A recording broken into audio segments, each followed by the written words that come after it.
Don't be a bot. I should have mentioned up the don't top that I'm releasing the show that Mark did with us on Wednesday this week, audio and video. It's a really good hour. Mark is so sharp, man, so sharp. He's always thinking about what's next, and I had a really good time talking to him. I know you guys like when he comes on. People always say that the shows that Mark does are really good, so I'm happy that he was able to come by and rip one with me. You know what I'll say, like, he's really humble. Yeah, like when you chat with him, and you meet him like in person, he's a down to earth dude. totally. I don't want to go any further than that, but just really cool. Yeah. UK identity cards. You want to talk about that? Yeah. Don't you think this is a big story? I think. We talked about it already. What else could you say? By the way, Switzerland approved it like on a referendum, 50.5 to 49.5%.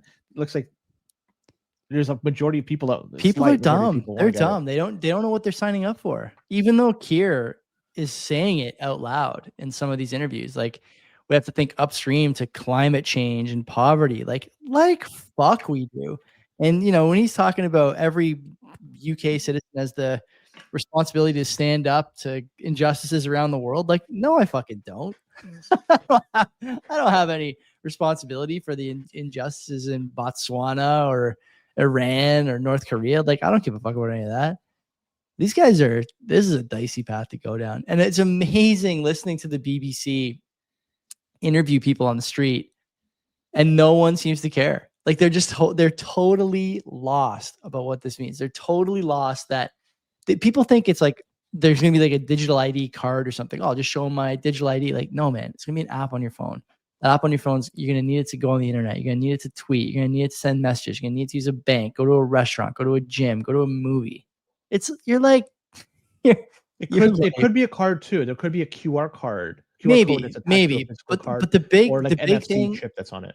I think it'll be an app on your phone. We'll see. There's a number of different avenues, but the big thing, Len, that I don't think people understand, because they're like, why would he do this now? And I thought about this a little bit over the weekend. The reason they have to do this now is because the boomers aren't dead. And if the boomers die before you try and vote something like this in, it'll get crushed. Everyone our age will crush it, right? And so the under 40s for sure will just vote this down, 75% to 25%, no matter what. And so you have to push this stuff through by referendum, and then you can at least say it was democratic and we asked people and it was a proper process. And the boomers love it because I'm not so certain it's I'm broken down by age like that. I'm 100% sure. There's a lot of no people, proof, but I'm telling you, I'm sure. The way I'm looking at this, it's almost like on a political spectrum. The people on a certain side of the political spectrum is probably more keen on having this thing rolled out and being issued it. And the younger you are, you're on that side of the political spectrum as well. They'll be happy to do it. And you could sell it. I mean, it doesn't skew that way here, right? Like, younger voters are conservative here. So right. And so are they conservative everywhere else? Like, the conservative voter doesn't want. I don't think that's true. I don't know. That's the way. And don't forget, Farage in the UK is projected to win the next election in a landslide.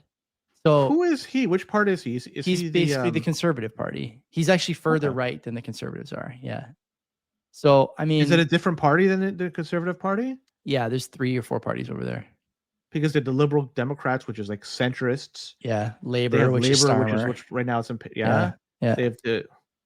Is it progressive, conservative, conservative? I forget, but like Farage's party is like, yeah, they're like viewed as far right. Starmer calls them far right on TV. I'm looking at the people that straddle the left side will be more than happy to have this type of thing, and it's easy to sell it for them. Look, you could say it's a way to have people pay their taxes that they should be paying.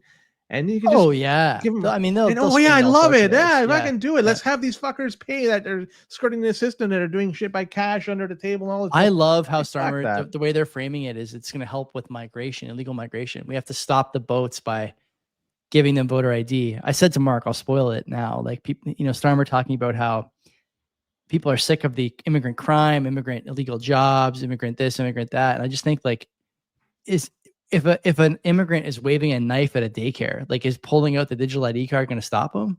Like, if he's already landed on your shores, then the digital ID card doesn't mean anything. And I'll also note that the UK has tons of different forms of ID, the same way we do, the same way America does, and other European countries do. So this, Starmer on TV talking about, oh, we need this. Everyone needs to have this ID to work. Like, people already have ID and are working. And I will agree with Taz in the chat. I think either party, Farage may not go for it right away, but directionally, you need to understand that, and this is in the sovereign individual. Okay, so forgive me if you've heard this before. Directionally, you need to understand that tax revenue is fleeting, and capital leaves, is borderless now in a way that it's never been. And so they need a way to stop you from doing things if you are not cooperating with the regime. And this is the way they will do it. You won't be able to get on a boat. You won't be able to rent a car. You won't be able to, you could envision a world where you go to get in your electric car and it won't turn on because your digital ID doesn't, you have a strike or something. And I just don't understand how this is going to do anything but give people dystopian nightmares when it launches. Because that's what it is. Like, there's no really two ways about it. I have nothing to add. Yeah, I hate this so much. I hate this so much. And Carney, by the way, Prime Minister Carney, not really doing a lot to say we're not going to do it. So Estonia has this already. Len mentioned Switzerland, right? You said? No, they had a referendum about that today. Now, it was just a very slight majority. Doesn't mean they're going to go ahead with it. But still, yeah, like that's carte blanche, I think, in a lot of ways. Potentially, yeah. We'll see. It's just it's fun to watch this play out. You need to have. I'm going to tell you the things you need to have. Okay. Mm-hmm. You need to have an income stream that is not related to the government banking system. Bitcoin. You need to have self-custody Bitcoin you can use to make purchases and receive payments. Okay. You need to have a currency that doesn't require you to transfer a bank account, do an EFT into another currency when you leave. You need to have these things. And if you don't have them yet, I mean, if you're listening to this show, you got them. But if you don't have them yet, I question your sense of self-preservation at this point. You can see the pot of water is getting so fucking hot, and people are still wondering if it's time to jump out yet. Like, yeah, it's time to jump out. It's time to jump out. You should be. What's the best path forward? The pot. You got to have Bitcoin for sure. That's number one. Number two, I would say is, if you're thinking about starting a business, domicile it in the US is what I would say. You think that the US is going to be a safe haven? Yeah.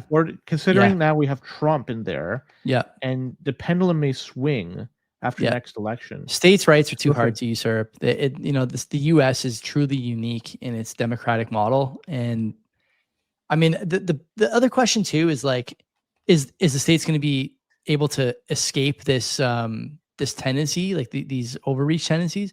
Even if they don't escape it entirely, you still have to be somewhere on God's green earth. And so why not be in the place that has the least amount of problems when it comes to this stuff, right? That's the answer. I think that people. I don't think there's a right answer. I think it's, if that works for you, all the more power. Because home could be anywhere you want it to be.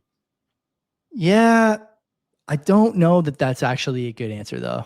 Like, can be anywhere, but it could be anywhere, man. Wherever you are happy in that place, and you're able to do whatever it is that you want to do. That's what I mean. Like, I think the States is going to be that place. All the more power to you. Yeah, I think the States is going to be that place. If I was starting a business now, I would domicile it in the US or try to. I'm wondering what's the legality of that. Do you have to have? I don't know, but I will be finding out. I will be finding out for sure. Do it before it's too late. It's funny. Like, I've been banging this fucking war drum for a long time. I'll tell you guys a story. My wife has wanted to move to Dundas for a long time, so we moved here a few years ago. And my dad's girlfriend is a realtor. She's our realtor, and has done a few property transactions with us over the years at this point. And every time we do something in the house, they'll come over for dinner or whatever, and they'll comment on the new bathroom, new floors, new whatever. Like, we're putting a fireplace in the living room right now. And it's like, the question is always the same. Like, is this going to be good for resale of the house from them? And I say the same thing to them all the time. If I ever get in a position where I need to sell this house, I will move before the house is sold, because things will have been so bad. Like we talked about, in the past, right? I hope that I continue to be in a position where if I had to get up and go, I could do it without too much friction, leave the house behind and deal with the transaction from abroad. Because I don't want to get stuck behind exit taxes and God knows what the fuck else is going to come down the pipeline here in the next, 5 or 10 years. But if you're Canadian, between the interim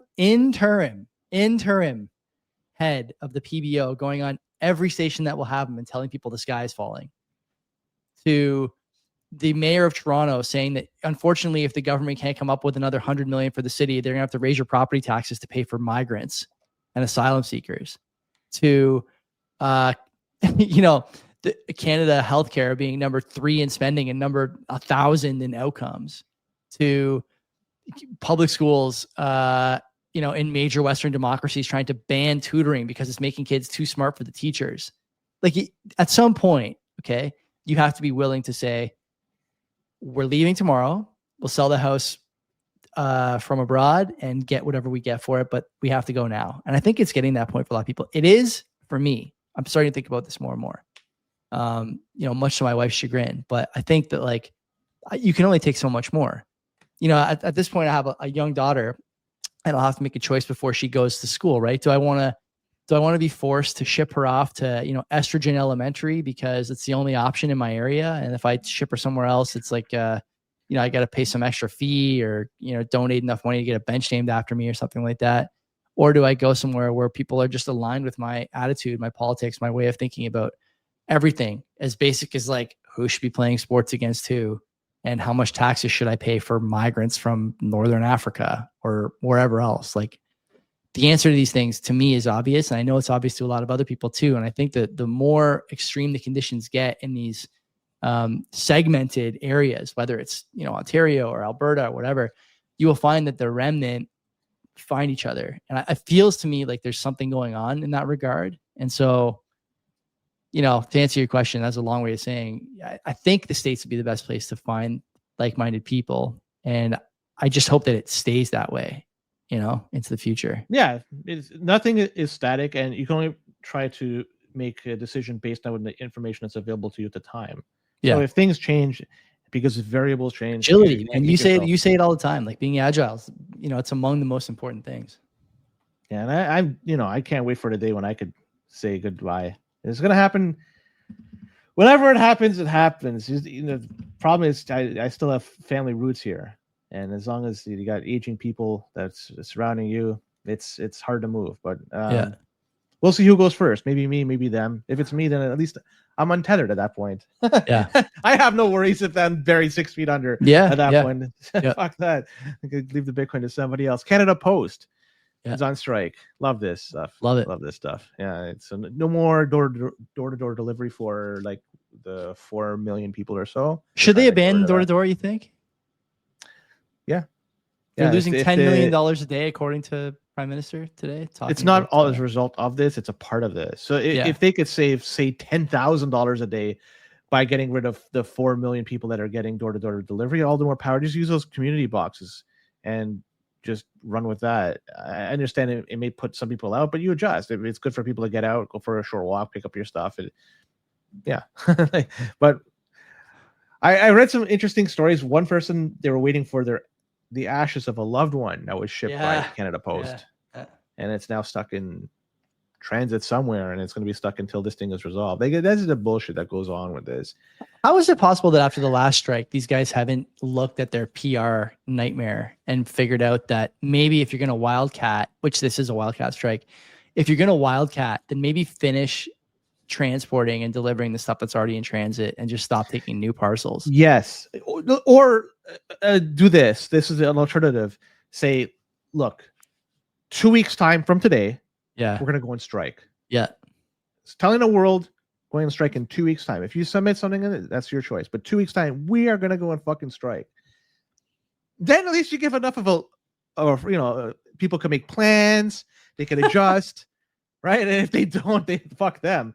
But that's the way it should have been. Like, rather than all of a sudden, I don't think they're going to get much sympathy from the general public from this. They've put out a lot of people, businesses that are relying on shit, individuals that are.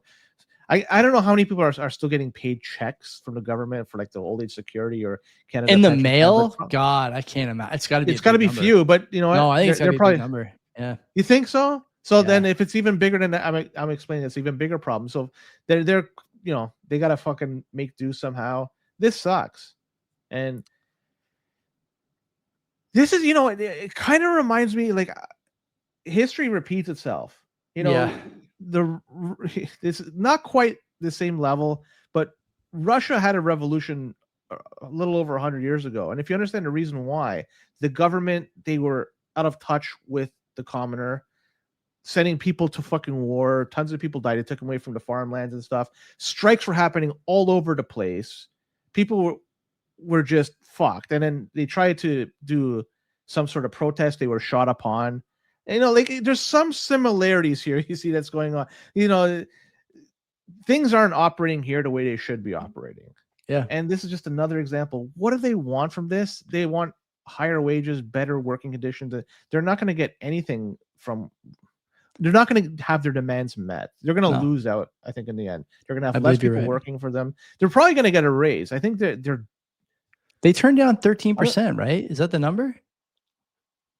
When is the last time they got a raise? Is it 10 years ago, or am I wrong? I don't know.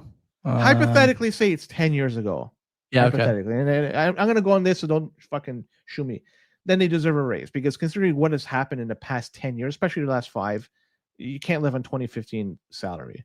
Today, so they deserve some raise. What is it? I don't know. Shout out to Lover Fighter Writer, the Stray Rumble commenter. Love to see that.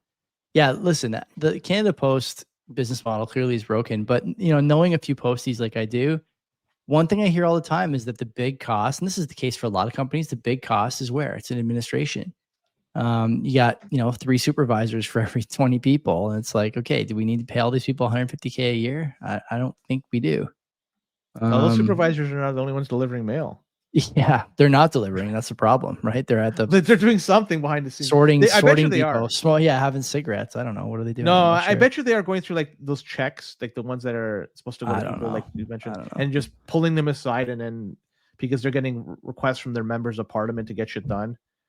So that's it's possible. I overall, I don't have much sympathy for the postal workers as a unit, but the individuals, like, yeah, they're working hard delivering mail, and whether you agree that the mail is a value add thing, that's their job. They're doing it, and they're doing it for wages that, you know, maybe you're right, Len, are 10 years old at this point. Like, man, if you didn't get a raise since 2020, you'd be in deep shit. Let me see. Let me take a peek. When was the last? Because they were just legislated back during the strike, right? Last year. Or earlier this year, I guess, right? Yeah. So it says here, Canada Post didn't get a raise since 2018, according to this Reddit post. Damn. So that's tough. See, if that's the case, and that's tough. I have nothing to prove this to be right, but I'm going to assume it is right. Yeah, they deserve something. Whatever that number is, like, it's hard to live on 2018 salary in 2025, and it just gets worse every fucking day that passes. I feel bad for them in a way, but the way they're doing this is wrong. Joey, I have, I guess, a couple of more stories before we go to the everyone's favorite segment. Yeah, versus Hamilton. So we'll do like one interesting one. The firearms, the assault riot style firearms. The compensation program. Yeah, this is interesting. So like it's this is the buyback. Yeah, the buyback. Yeah. Yeah. So it's apparently 2,500 makes and models that the government has classified as assault type weapons. They're up for compensation that you could give them back and get some cash as a return. I think it's October 2026 is when they're able to do this, and that after that point, then they could potentially be in hot water. It's not potentially. It's you're going to jail because you're a criminal at that point. They try not to say it. This, like, the 2 MPs, Gary and the woman whose name I don't know. But they try and dance around it. I just want to point out here, whether it's the digital ID, the gun buyback, like, these are programs that have been in the works for a long time, presumably. And the one thing that's like completely baffling to me is how poorly prepared the supporters of these policies and programs are when they go on TV to defend them from the media scrum. How is it possible these guys don't have a good answer for these questions about, well, will you become a criminal if you don't turn your gun in? Like, we're not going to go door to door and knock to take your guns. But yes, you will go to jail if you don't turn your gun. Like, okay, well, like, why? What's why would I don't know. Did you hear about that leaked audio? Did you hear it? Of course, Gary's tenant there. Outstanding. Yeah, that is elite. That is elite level stuff. That guy, his life is probably over now, but still a great league. What can I say about that? Okay, let's leave it at that. Okay, well, I guess we'll end this segment of the show. No, we're not going to go to the Hamilton Brampton man yet. Let's bring an acceleration story just to end this all. Sure. Just strap the fuck in, Joey. We're not buckle up, do whatever the fuck, because we're about to speed up here. Yeah, great story. In Quebec, there's a recent case of a polyamorous relationship. 3 men. It's a throuple. Yeah. They are known as a throuple. Yeah, they're throupling. They want to adopt a 3-year-old girl, and they took this to court to be settled. Yeah. 2 men are officially registered as the girl's parents, while the third is seeking full recognition under Quebec's revised civil code, which now accommodates multi-parent families. So a Superior Court ruled earlier this year, Quebec, that affirmed children can have more than 2 legal parents. It's not the first. We also had a notable case in Newfoundland. Saw a judge declare 3 adults, that was in that case 2 men, 1 woman, are the legal parents of a child born in a relationship in 2018. And they said it was decided because that was the best interest of the child. And they noted the child was born into a stable and loving family, and denying dual parental parentage would not serve the child's well-being. There was also another case in BC, 2021, ordered that a second mother in a polyamorous triad be declared a legal parent for a child who was the biological. So, yes. Apparently at the time they said there was a gap in the family law, which was not written to contemplate multi-parent families. Of course, when it was written, never fucking thought about that.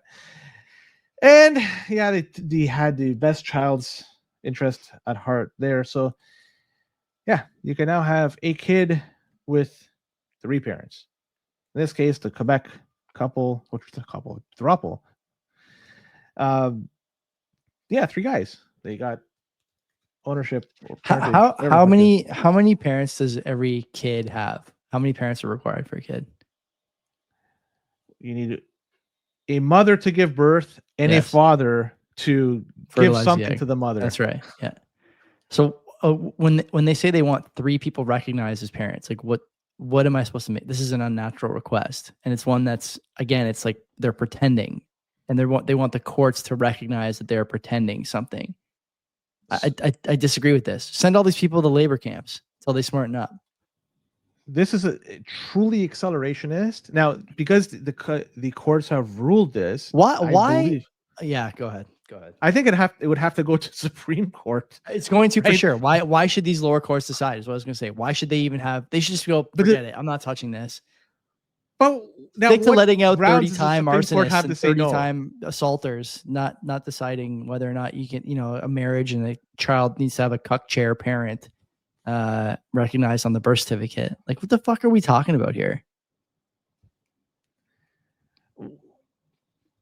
This is truly accelerationist. Why do you think it's accelerationist? I don't have to get into it. Why? It's fucking self-explanatory.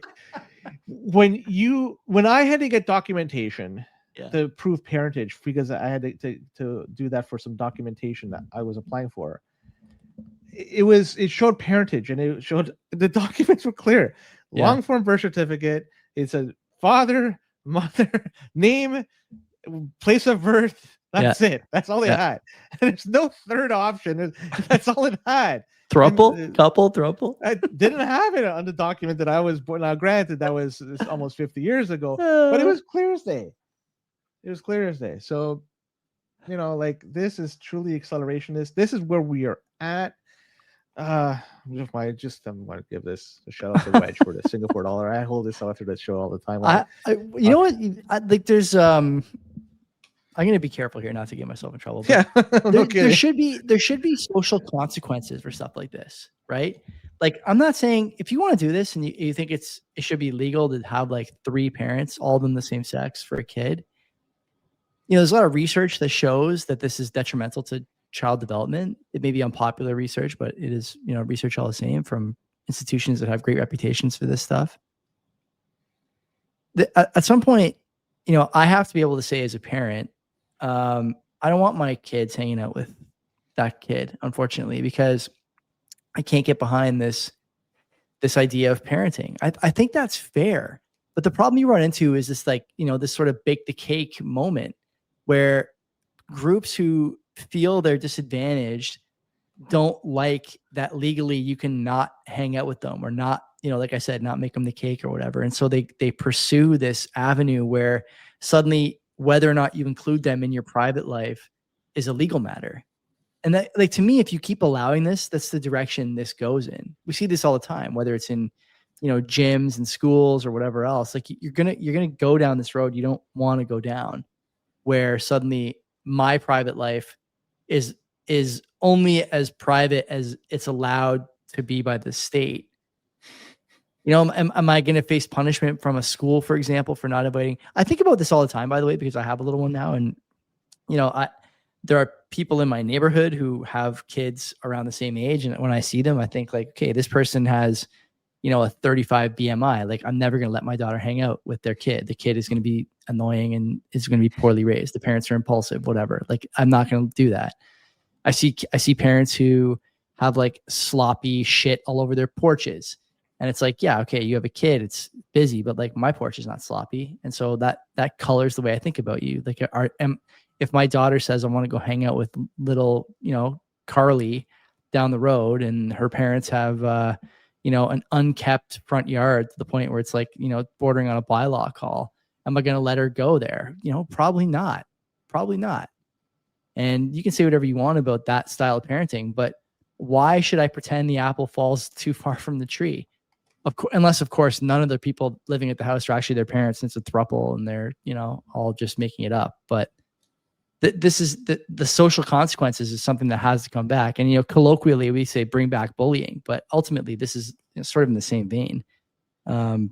Why should I have to associate with these people and that style of parenting, eating, dieting, speaking? You know, if I hear people swearing a lot, you know, we swear on this show a little bit, but if I hear people, you know, swearing, I think too much, or watching things on TV I think are inappropriate or whatever, like, I don't want to send my kid there. Your kids are like sponges.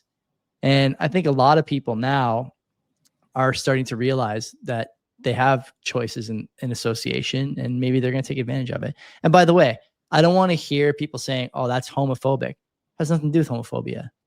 Has nothing to do with same-sex relationships. Has everything to do with the way of thinking. You know, we need the state to recognize that we are a throuple parent. Like, I think that's dumb. And I don't want my kid hanging out with people who think this way. The way somebody put it, and I agree with the way he said it. If 2 people want to get married, let them. Yeah. Like, let them fucking get married. Yeah, who cares? No fucking problem. The way he said it is, if they want to be as unhappy as the other 50% of couples out there, that they have every right to be as unhappy as them and go through the process. They can go nuts. It is funny too, by the way, right? Like no issues with that chart you always see about the divorce rates. It's like female partnerships at the highest divorce rates, followed by male female, and then the lowest divorce rate male. So, you know, the problem is the problem is fickle women. That's the issue in all marriages. Just go. That's the implication anyway.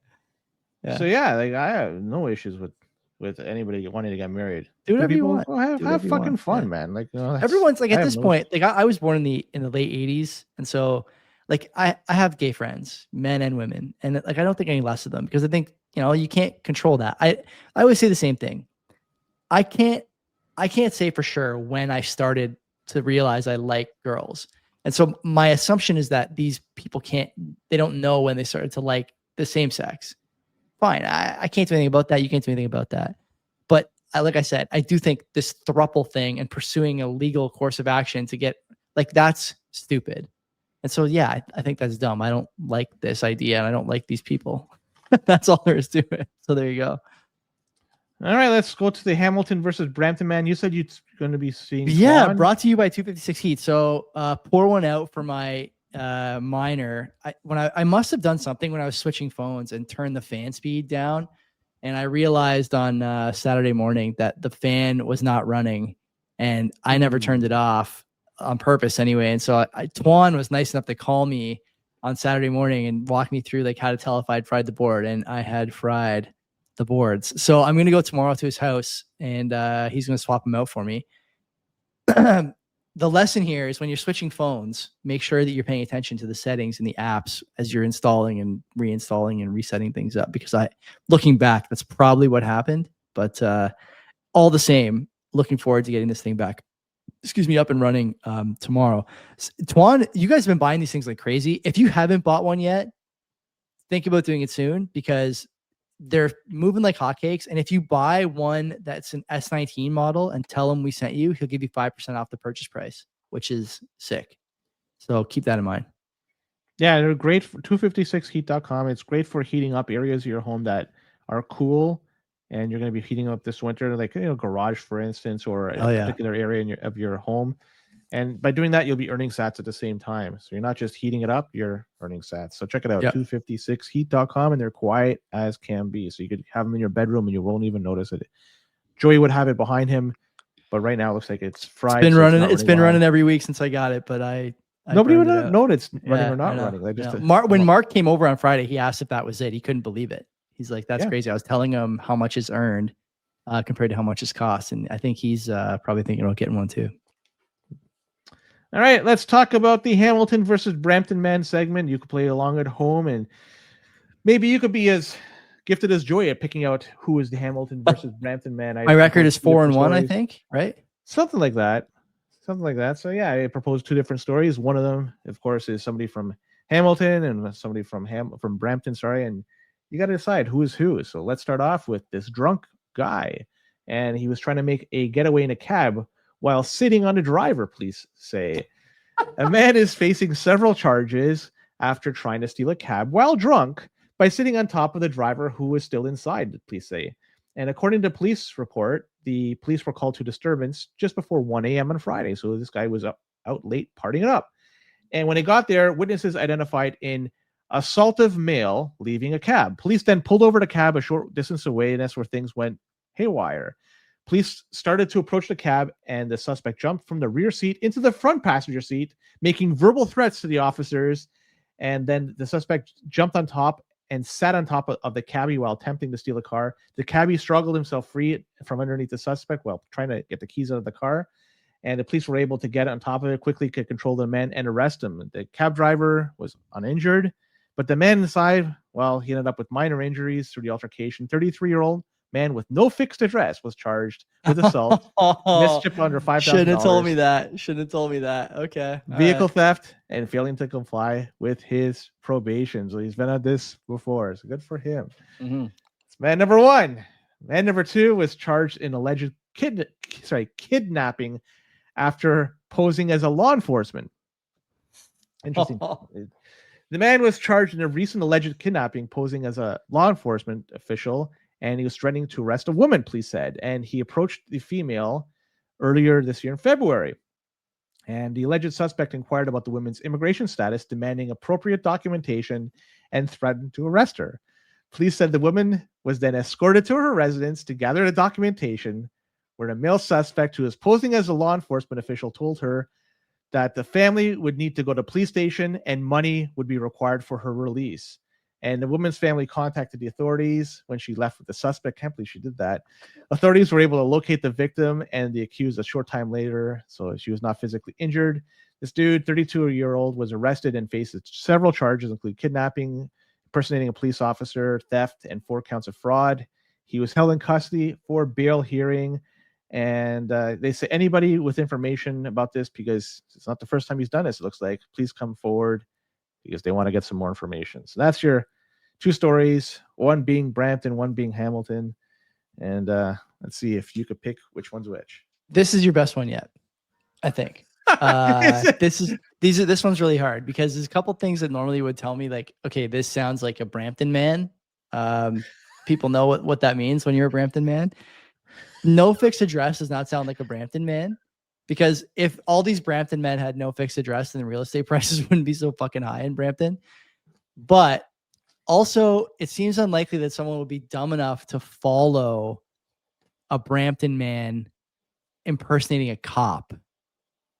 Like, it's hard for the same Brampton man to impersonate a cop. So I think my instinct tells me that the first What's your gut? Go with your gut. The no fixed address guy is the Hamilton man, and the cop is the Brampton man. You're right. So you go with your gut. Okay. Go with your gut. Yeah. That was good. That was the hardest one yet. There's a couple of good ones in there. Plus, like the first one, the altercation, like the guy doesn't seem to know how to fight or steal something. And you would think if you're like a Canadian trying to steal a cab, you'd know how to do it. And the Brampton You may want to pull up the story. I'd put it in the private chat about the it shows a picture of the dude. Yeah. Hamilton. Let's see. Banger. The guy's name is Manjinder Kalra. Oh God. Put that up. Put that up, man. Absolute honker. Okay, hold on. Let's throw it up here. This is great. I love this segment. I can't believe Tuan is sponsoring this segment, by the way. There he is. There's Baljinder, or whatever his fucking name is. What is it? What did I say it was? I don't know. Manjinder. It's actually people gender here in Canada. Manjinder. You have to change that. So there you go. Yeah. Great stuff. So what about the other guy? What's the other guy look like? Does he have a picture? No picture. Unfortunately, no picture. Damn. So it's you got to draw your own mental image what he looks like. So yeah, I'll get right on that. That's it for tonight. That's it. Yeah, great show. Thanks for coming, everyone. Appreciate you guys hanging out as always. Enjoy your Truth and Reconciliation Day tomorrow, and until next time, take care of yourselves. And don't be a Brampton man.